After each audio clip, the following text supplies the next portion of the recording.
ಎಲ್ಲರಿಗೂ ನಮಸ್ಕಾರ. ಚಾನಲ್ಗೆ ಸ್ವಾಗತ. ನವರಾತ್ರಿ ಅಂದರೆ ದೇವಿಯ 9 ಅವತಾರಗಳನ್ನು ಅಂದರೆ ನವದುರ್ಗೆಯರನ್ನು ಪೂಜಿಸುವಂತಹ ಹಬ್ಬ. ಈ ನವರಾತ್ರಿಯೊಳಗೆ ದೇವಿಯ ಪೂಜೆಯ ಜೊತೆಗೆ ವಿಭಿನ್ನವಾದ ನೈವೇದ್ಯಗಳನ್ನು ದೇವರಿಗೆ ಅರ್ಪಿಸುವಂತಹ ರೂಢಿ ಎಲ್ಲರಲ್ಲೂ ಅದ. ಏನೇನೆಲ್ಲ ನೈವೇದ್ಯ ಮಾಡ್ಬೋದು, ಭಾಳ ಟೈಮು ತೊಗೊಂಡಿರಬಾರ್ದು, ಸ್ವಲ್ಪ ಸಮಯದೊಳಗೆ ಮಾಡಂಗಿರಬೇಕು. ಮತ್ತು ಪ್ರತಿಯೊಂದು ದೇವಿಯ 9 ಅವತಾರಕ್ಕೂ ಒಂದೊಂದು ದೇವಿ ಒಂದೊಂದು ರೀತಿಯ ನೈವೇದ್ಯ ಇಷ್ಟಪಡ್ತಾರೆ ಅನ್ನೋದು ಒಂದು ನಂಬಿಕೆ ಅದ. ಆ ಆಧಾರದ ಮೇಲೆ ಇವತ್ತು 9 ರೀತಿಯ ಅಡುಗೆಗಳನ್ನು ಅಂದರೆ ನೈವೇದ್ಯಗಳನ್ನು ಈ ವಿಡಿಯೋದೊಳಗೆ ಮಾಡಿ ತೋರಿಸ್ತೀನಿ. ಮೊದಲೇ ದಿನ ಶೈಲಪುತ್ರಿಯ ಆರಾಧನೆಯನ್ನು ಮಾಡ್ತೀವಿ. ಶೈಲಪುತ್ರಿ ತುಪ್ಪದಿಂದ ಮಾಡಿದಂತಹ ಅಡುಗೆನ ಇಷ್ಟಪಡ್ತಾರೆ ಅನ್ನೋದು ನಂಬಿಕೆ ಅದ. ಅದಕ್ಕೋಸ್ಕರ ಹೆಸರು ಬೇಳೆನ ತುಪ್ಪ ಹಾಕಿ ಹುರಿದು ಒಂದು ಗೋಧಿ ಬಣ್ಣ ಬರಬೇಕು ಆ ಥರ ಹೆಸರು ಬೇಳೆನ ಹುರಿದು ಅದಕ್ಕೆ 1 ಕಪ್ ಹೆಸರು ಬೇಳೆಗೆ ಒಂದು 2.5 ಕಪ್ ನೀರು ಹಾಕಿ ಒಂದು 3 ಕುಕ್ಕರ್ ವಿಷಲ್ ಬೆರೆಸ್ಕೋಬೇಕು.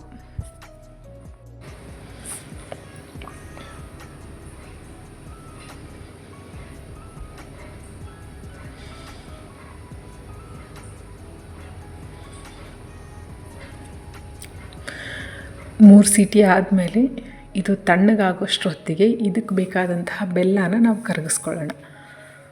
1 ಕಪ್ ಬ್ಯಾಳಿಗೆ 1 ಕಪ್ ಬೆಲ್ಲನ ಸ್ವಲ್ಪ ಕಡಿಮೆನೇ ನೀರು ಹಾಕಿ, ನಿಮ್ಮದು ಬೆಲ್ಲ ಸ್ವಚ್ಛ ಇತ್ತಂದರೆ ಏನು ಸೋಸೋ ಅಗತ್ಯ ಇಲ್ಲ.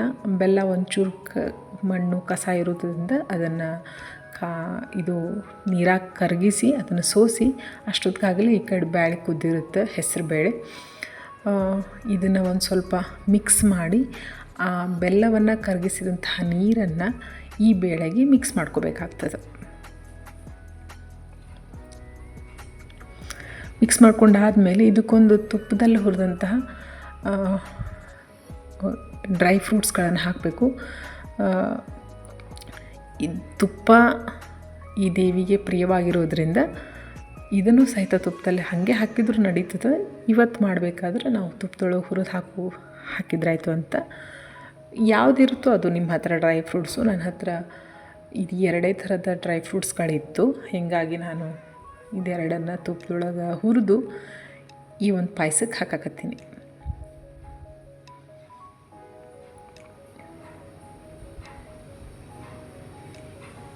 ಇದರಲ್ಲಿ ಒಂದು ನೋಡ್ಕೋಬೇಕು, ಇದೇನು ಒಣ ದ್ರಾಕ್ಷಿ ಅದಲ್ಲ, ಎಲ್ಲ ಡ್ರೈ ಫ್ರೂಟ್ಸ್ಗಳನ್ನು ಹಾಕಿದಾದ್ಮೇಲೆ ಹಾಕಬೇಕು. ಇಲ್ಲ ಅಂದ್ರೆ ತುಪ್ಪದೊಳಗೆ ಇರ್ಲಿಕ್ಕಂದ್ರೆ ಮೊದಲನೇ ನಾವು ಹಾಕಿದ್ವಿ ಅಂದ್ರೆ ಅದು ಜಲ್ದಿ ಹೊತ್ತು ಬಿಡ್ತದೆ. ಇದೊಂದು ನಾವು ಗಮನಕ್ಕೆ ತೊಗೋಬೇಕು.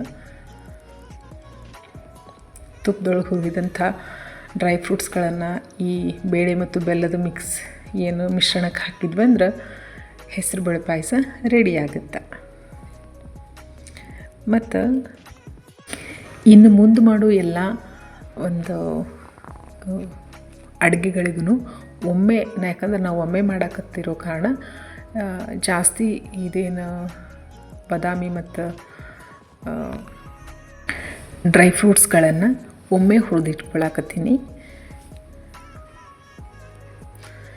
2ನೇ ದಿನ ಬ್ರಹ್ಮಚಾರಿಣಿ.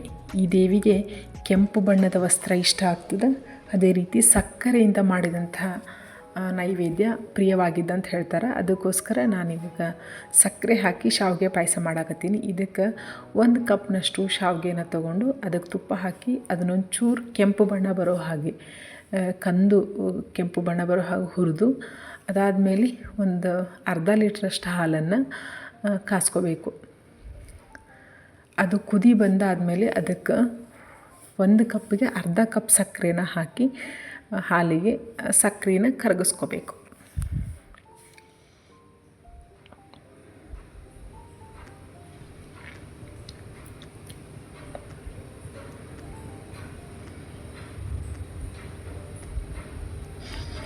ಈ ಟೈಮ್ನಾಗ ಒಲೆ ಸ್ವಲ್ಪ ಕಡಿಮೆ ಉರಿಯೊಳಗೆ ಇರಲಿ. ಜಾಸ್ತಿ ಉರಿ ಜಾಸ್ತಿ ಇತ್ತಂದ್ರೆ ಹಾಲು ಒಡೆಯುವಂಥ ಸಾಧ್ಯತೆ ಜಾಸ್ತಿ ಇರುತ್ತೆ. ಇನ್ನೇನು ಹಾಲು ಕುದಿ ಬರಾಕತ್ತದ ಅನ್ನುವಾಗ ನಾವು ಇದಕ್ಕೆ ಹುರ್ಕೊಂಡಂಥ ಶಾವಿಗೆನ ಮಿಕ್ಸ್ ಮಾಡ್ಕೋಬೇಕು.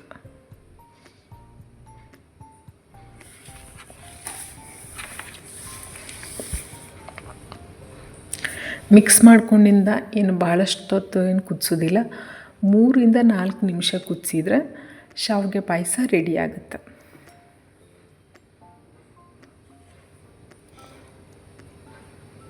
ಈಗ ಒಂಚೂರು ಏಲಕ್ಕಿ ಪುಡಿ ಮತ್ತು ಹುರ್ಕೊಂಡಂತಹ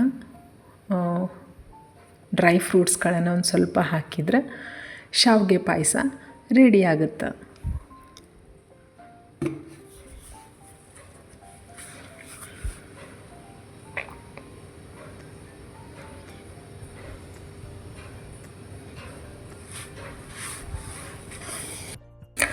ಮೂರನೇ ದಿನ ಮಾತಾ ಚಂದ್ರಘಟಾದೇವಿಯ ಆರಾಧನೆಯನ್ನು ಮಾಡ್ತೀವಿ. ಈ ದೇವಿಗೆ ನಾವು ಯಾವುದಾದ್ರೂ ಒಂದು ಹೋಳಿಗೆನ, ಬೇಳೆ ಹೋಳಿಗೆನ ಮಾಡ್ತೀವಿ, ಶೇಂಗಾದ ಹೋಳಿಗೆ ಮಾಡ್ತೀವಿ, ಅಥವಾ ಸಜ್ಜಕದ ಹೋಳಿಗೆನ ಮಾಡ್ತೀವಿ, ಯಾವುದಾದ್ರೂ ಒಂದು ಹೋಳಿಗೆನ ಮಾಡಿ ನೈವೇದ್ಯ ಮಾಡಿದ್ರೆ ಚಲೋ ಅಂತ ಹೇಳ್ತಾರೆ. ಆದರೆ ನಾನು ಅದನ್ನು ಈಗ ಮಾಡಿಲ್ಲ. ಮುಂಚೆ ಮಾಡಿದಂಥ ಒಂದು ಇದು ಪಿಕ್ಚರ್ನ ನಾನಿಲ್ಲಿ ಅಟ್ಯಾಚ್ ಮಾಡೀನಿ.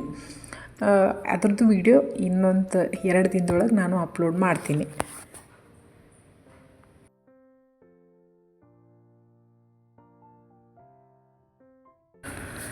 ನಾಲ್ಕನೇ ದಿನ ಕೂಷ್ಮಾಂಡ ದೇವಿ. ಈ ದೇವಿ ಯಾವುದಾದ್ರೂ ಒಂದು ಸಿಹಿ ತಿಂಡಿನ ಮಾಡ್ಬೋದು.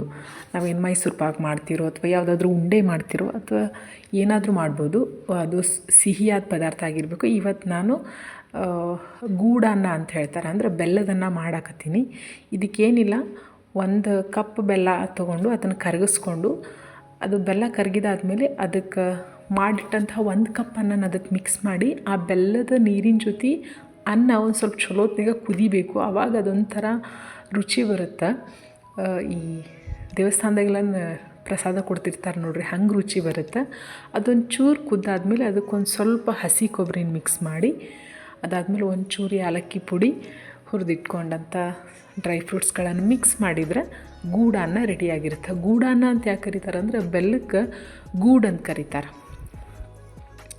ಹಿಂದಿ ಒಳಗೆ. ಹೀಗಾಗಿ ಗೂಡನ್ನ ಹಿಂಗೆ ಕರೀದಷ್ಟ. ಹಿಂದಿಯೊಳಗೆ ಗೂಡು ಅಂತ ಕರಿ ಸಂಬಂಧ ಗೂಡನ್ನ ಅಂತ ಕರಿತಿರ್ಬೋದು ಅನ್ನೋದು ನನ್ನ ಅನಿಸಿಕೆ. ಇಷ್ಟೆಲ್ಲ ಸಿಂಪಲ್ಲಾಗಿ ನಾವು ಮುಂಚೆನೇ ಅನ್ನ ಮಾಡಿಟ್ಕೊಂಡ್ರೆ ಒಂದು 5 ಬೇಡ 10 ನಿಮಿಷದೊಳಗೆ ನಾವು ಈ ಒಂದು ರೆಸಿಪಿನ ಮಾಡಿಬಿಡ್ಬೋದು. 5ನೇ ದಿನ ಸ್ಕಂದ ಮಾತಾ. ಈ ಸ್ಕಂದ ಮಾತಾಗ ಬಾಳೆಹಣ್ಣಿನ ನೈವೇದ್ಯ ಭಾಳ ಇಷ್ಟ ಅಂತ ಹೇಳ್ತಾರೆ. ಬಾಳೆಹಣ್ಣಿನಿಂದ ಏನು ಮಾಡ್ಬೋದು?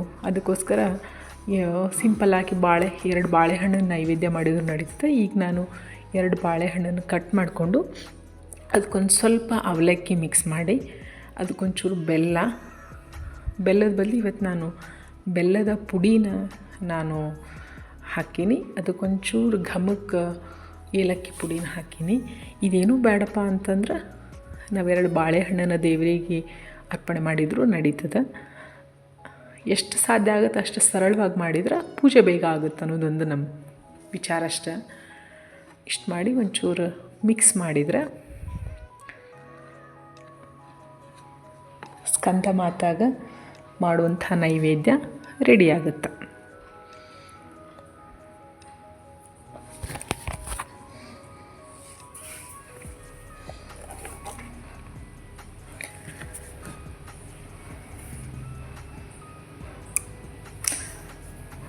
ಆರನೇ ದಿನ ಕಾತ್ಯಾಯಿನಿಗೆ ಜೇನುತುಪ್ಪ ಅಂದ್ರೆ ಭಾಳ ಇಷ್ಟ ಅಂತ. ಜೇನುತುಪ್ಪದಿಂದ ಏನು ಮಾಡ್ಬೋದು? ನನಗಂತೂ ಏನೂ ಹೊಳಿಲಿಲ್ಲ. ಹೀಗಾಗಿ ಜೇನುತುಪ್ಪನೇ ನೈವೇದ್ಯ ಮಾಡಿದ್ರಾಯ್ತು ಅಂತ ಜೇನುತುಪ್ಪನೇ ಇಟ್ಟರಾಯ್ತು ಅಂತ ಅಂದ್ಕೊಂಡೀನಿ ನೈವೇದ್ಯಕ್ಕೆ. 7ನೇ ದಿನ ಕಾಳರಾತ್ರಿ ಅಮ್ಮನವರಿಗೆ ಬೆಲ್ಲದಿಂದ ಮಾಡಿದಂಥ ನೈವೇದ್ಯ ಇಷ್ಟಪಡ್ತಾರಂತ ಹೇಳ್ತಾರೆ. ಅದಕ್ಕೆ ಬೆಲ್ಲದಿಂದ ಏನು ಮಾಡ್ಬೋದು? ಅದಕ್ಕೆ ನಾನಿವತ್ತು ಸಜ್ಜಕ ಮಾಡಿದ್ರಾಯ್ತು. ಅಂದ್ರೆ ಸಜ್ಜಿಗೆ ಅಂತ ಏನು ಕರೀತಾರಲ್ಲ, ಅದಕ್ಕೆ 1 ಕಪ್ ಬೆಲ್ಲನ ಕರಗಿಸ್ಕೊಂಡು ನೀರು ಹಾಕಿ, ಅದಕ್ಕೆ 1 ಕಪ್ಪು ರವೆ, ಒಂಚೂರು ಉಪ್ಪಿಟ್ಟು ರವೆನ ಸೇರಿಸ್ಕೊಂಡು ಒಂಚೂರು ಕುದಿಸ್ಬೇಕು. ಇದಕ್ಕೇನಂದ್ರೆ 1 ಕಪ್ ರವಕ್ಕೆ ಒಂದು 3-3.5 ಕಪ್ ನೀರು ಹಾಕಬೇಕು. ಒಂದು ಸ್ವಲ್ಪ ರವೆ ಕುದ್ದಾದ್ಮೇಲೆ ಅದಕ್ಕೊಂಚೂರು ಘಮಕ್ಕೆ ಏಲಕ್ಕಿ ಮತ್ತು ಡ್ರೈ ಫ್ರೂಟ್ಸ್ನ ಹಾಕಿ ಒಂದು 4-5 ನಿಮಿಷ ಕುದಿಸ್ಬೇಕು. ಇನ್ನೂ ಒಂಚೂರು ಗಟ್ಟಿ ಇರಬಾರ್ದು, ಈ ಥರ ನೀರು ಇರಬೇಕಾದ್ರೆ ಬಂದ್ ಮಾಡಬೇಕು ಒಲೆ, ಯಾಕಂದ್ರೆ ಅದಾದಮೇಲೆ ತುಂಬ ಗಟ್ಟಿ ಆಗ್ತದೆ.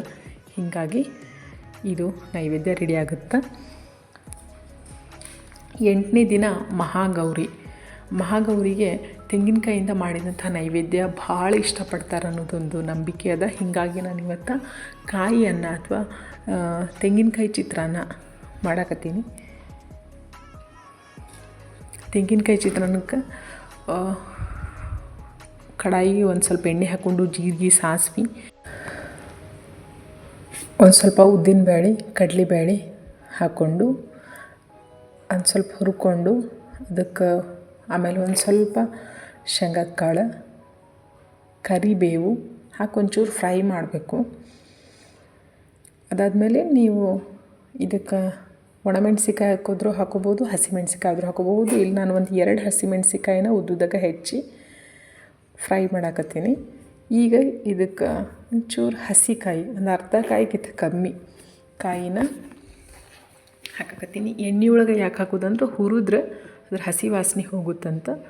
ಇದಕ್ಕೆ ಮುಂಚೆನೇ ಉಪ್ಪು ಹಾಕಬಾರ್ದು. ಅನ್ನ ಹಾಕಿ ಅದನ್ನು ಕಲಸಿದಾದ್ಮೇಲೆ ಒಂಚೂರು ಉಪ್ಪು ಮತ್ತು ಒಂದು ಸ್ವಲ್ಪ ನಿಂಬೆಹಣ್ಣನ್ನು ಹಾಕಿ ಕಲಸಿದ್ರೆ ಕಾಯಿ ಚಿತ್ರಾನ್ನ ಅಥವಾ ತೆಂಗಿನಕಾಯಿ ಚಿತ್ರಾನ್ನ ರೆಡಿ ಆಗುತ್ತೆ.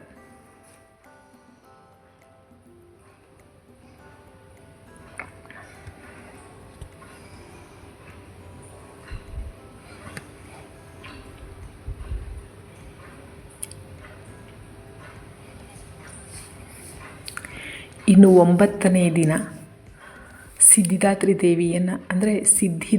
ದೇವಿಯನ್ನು ಪೂಜೆ ಮಾಡ್ತೀವಿ. ಸಿದ್ಧಿದಾತ್ರಿ ದೇವಿಗೆ ಎಳ್ಳಿನಿಂದ ಮಾಡಿದಂಥ ನೈವೇದ್ಯ ಇಷ್ಟ ಆಗ್ತದಂತಾರೆ. ನಾವು ಎಳ್ಳಿನ ಉಂಡೆ ಮಾಡ್ಬೋದು, ಪುಳಿಯೋಗರೆ ಮಾಡ್ಬೋದು. ಇವತ್ತು ನಾನು ಎಳ್ಳಿನಿಂದ ಮಾಡಿದಂಥ ಚಿತ್ರಾನ್ನ ಮಾಡಾಕತ್ತೀನಿ.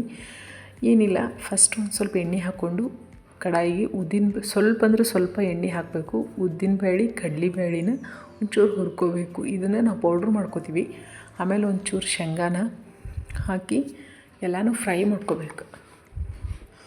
ಆಮೇಲೆ ಒಂಚೂರು ಮೆಂತ್ಯ, ಒಂದು 10-15 ಕಾಳು ಮೆಂತ್ಯನ ಹಾಕಿ, ಮೆಂತ್ಯ ಕಾಳನ್ನು ಹಾಕಿ ಹುರ್ಕೋಬೇಕು. ನಿಮ್ಗೆ ಆಮೇಲೆ ಒಂದು ಸ್ವಲ್ಪ ಜೀರಿಗೆನೂ ಹಾಕಿ ಹುರ್ಕೋಬೇಕು. ಒಣಮೆಣ್ಸಿಕಾಯಿ ಇಷ್ಟಪಡೋರು ಈಗಲೇ ಒಂದು 4 ಒಣಮೆಣ್ಸಿಕಾಯಿ ಹಾಕಿ ಹುರ್ಕೋಬೇಕು. ಇಲ್ಲ ಅಂದ್ರೆ ಹಸಿಮೆಣ್ಸಿಕಾಯಿ ಹಾಕೋದಿದ್ರೆ ಈಗೇನು ಹಾಕೋದು ಬೇಡ. ಆಮೇಲೆ ಒಂದು ಸ್ವಲ್ಪ ಎಳ್ಳನ್ನು ಹಾಕಿ ಎಲ್ಲವನ್ನು ಸೇರಿಸಿ ಹುರಿಬೇಕು. ಮೊದಲು ಹುರಿದ ಇದನ್ನು ತಣ್ಣಗಾಗಬಿಟ್ಟು, ತಣ್ಣಗಾದಮೇಲೆ ಇದ್ರ ಪೌಡ್ರ್ ಮಾಡ್ಕೋಬೇಕು ನಾವು. ಆಮೇಲೆ ಕಡಾಯಿಗೆ ಇನ್ನೊಂದು ಚೂರು ಎಣ್ಣೆ ಹಾಕಿ ಅದಕ್ಕೊಂದು ಸ್ವಲ್ಪ ಸಾಸಿವೆನೂ ಹಾಕಿ, ಸಾಸಿವೆ ಚಿಟಪಟ ಅಂದಾದಮೇಲೆ ಈ ರುಬ್ಕೊಂಡಂತಹ ಪುಡಿನ ಈ ಎಣ್ಣೆಗೆ ಹಾಕ್ಬೇಕು ನಾವು.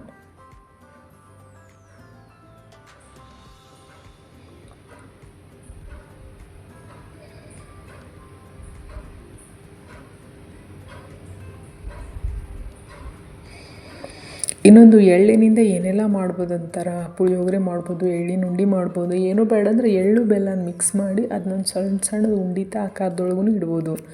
ಏನೂ ಬೇಡ ಅಂದರೆ ಎಳ್ಳು ಮತ್ತು ಬೆಲ್ಲನ ಮಿಕ್ಸ್ ಮಾಡಿಕೊಂಡು ದೇವ್ರಿಗೆ ನೈವೇದ್ಯ ಮಾಡ್ಬೋದು. ಇದು ಸಾಸಿವೆ ಚಿಟಪಟ ಅಂದಾದಮೇಲೆ ಅದಕ್ಕೆ ಹಸಿಮೆಣ್ಸಿಕಾಯಿ ಹಾಕಬೇಕು. ಒಣಮೆಣ್ಸಿಕಾಯಿ ಬೇಕಂದ್ರೆ ಈಗಲೂ ಹಾಕೋಬೋದು ಅಥವಾ ನೀವು ರುಬ್ಬಕ್ಕೂ ಹಾಕೋಬೋದು. ಇದೆರಡು ಫ್ರೈ ಆದಮೇಲೆ ಮಿಕ್ಸಿ ಮಾಡ್ಕೊಂಡಂತಹ ಪೌಡರ್ ಏನದಲ್ಲ ಅದು ಎಳ್ಳು ಮತ್ತು ಇನ್ನಿಷ್ಟು ಬೇಳೆಗಳನ್ನು ಹಾಕಿ ಶೇಂಗಾದ ಪುಡಿನ ಹಾಕಿ ಒಂಚೂರು ಹುರ್ಕೋಬೇಕು. ಆಲ್ರೆಡಿ ಹುರಿದಿದ್ದದು ಒಂಚೂರು ಎಣ್ಣೆ ಒಳಗೆ ಮಿಕ್ಸ್ ಮಾಡಿದ್ರಷ್ಟೇ ಸಾಕು. ಇದಕ್ಕೆ ಒಂಚೂರು ಅರಿಶಿನ ಹಾಕಬೇಕು, ಯಾಕಂದರೆ ಆಗಲೇ ಮಾಡಿದ ಕಾಯಿ ಚಿತ್ರಾನ್ನ ವೈಟ್ ಕಲರ್ ಇತ್ತು. ಇದಕ್ಕೊಂಚೂರು ಕಲರ್ ಕೊಡೋಣ ಅಂತೇಳಿ ಒಂದು ಸ್ವಲ್ಪ ಅರಿಶಿನ ಮಿಕ್ಸ್ ಮಾಡೋದು. ಕರಿ ಎಳ್ಳು ಹಾಕಿದ್ವಿ ಅಂದರೆ ಅರಿಶಿನ ಏನು ಬೇಕಾಗಲ್ಲ, ಅದರದ್ದೇ ಕಲರ್ ಬಂದುಬಿಡುತ್ತೆ.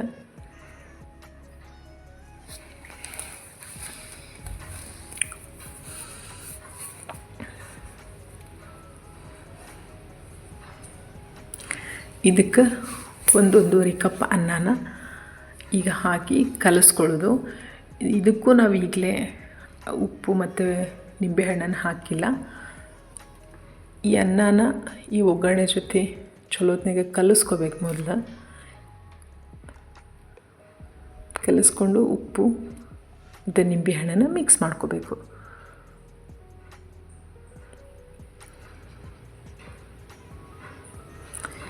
ಈ ರೆಸಿಪಿನ ನಾನು ಫಸ್ಟ್ ಟೈಮ್ ಮಾಡಾಕತ್ತಿದ್ದು. ಇಷ್ಟು ರುಚಿಯಾಗಿತ್ತು. ಸಿಂಪಲಾಗಿ ನಾವು ಎಲ್ಲಾದರೂ ಹೊರಗಡೆ ಹೊಂಟ್ರೆ ಲಂಚ್ ಬಾಕ್ಸಿಗೆಲ್ಲ ಇದನ್ನು ನಾವು ಕಟ್ಬೋದು. ಒಂಚೂರು ಆಗಲೇ ಹೇಳ್ದಂಗೆ ಒಂಚೂರು ನಿಂಬೆಹಣ್ಣು ಹಿಂಡ್ಕೊಂಡ್ರೆ ಸಿದ್ಧಿದಾತ್ರಿಗೆ ಬೇಕಾದಂತಹ ನೈವೇದ್ಯ ಕೂಡ ರೆಡಿ ಆಗುತ್ತೆ.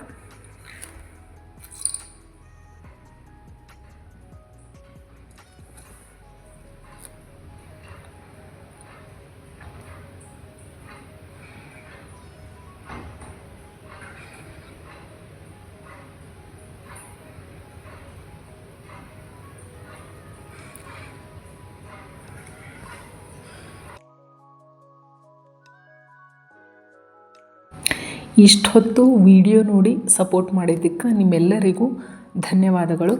ಮತ್ತೊಂದು ಹೊಸ ವಿಡಿಯೋ ಜೊತೆಗೆ ಹೊಸ ರೆಸಿಪಿ ಜೊತೆಗೆ ಬರ್ತೀನಿ. ಅಲ್ಲಿವರೆಗೂ ನಮಸ್ಕಾರ.